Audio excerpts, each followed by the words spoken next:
ہار پھیلا دیں، ہم کر سکتے ہیں، سب سے زیادہ اسٹریٹ پاور ہمارے پاس ہے، لیکن ملک یہ برداشت نہیں کر سکتا۔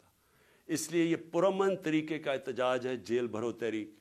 ہمیں جو سارا وقت ڈراتے رہتے ہیں، جی آج اس کو پکڑ لیا، شوکت ترین کے وارنٹ نکل گئے، کبھی وہ عثمان ڈار کے پیچھے پڑ گئے، جو بولنے والا اس کے پیچھے پڑ گئے، صحافیوں کو ڈرا رہے ہیں، دھمکا رہے ہیں، لوگ یہاں سے باہر بھاگے ہوئے ہیں، معین پیرزادہ وہ باہر بھاگا ہوا ہے، وہ دوسرا ارشد شریف سے جو ہوا، جو ابھی بھی جو سٹریس ڈالتے ہیں کہ تھوڑی سی ادھر سے لائن کراس کر کے آپ یہ تنقید نہیں کر سکتے، یہ اگر تنقید ہوتی تو جنرل باجوہ یہ ظلم نہ کر سکتا پاکستان پہ، اس کے اوپر تنقید ہی نہیں الاؤڈ تھی، پنچنگ بیگ تو ہم بیٹھے ہوئے تھے، وہ جو مرضی کرتا، کوئی پوچھنے والا ہی نہیں تھا۔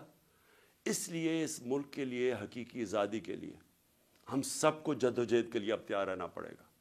میں آج سارے اپنے پاکستانیوں کو آخر میں کہہ رہا ہوں، جو نوجوان یہ سوچ رہے ہیں ملک چھوڑ کے جانے کا، آپ سب کو کہہ رہا ہوں، دیکھیں بھاگنے کی کوئی جگہ نہیں ہے۔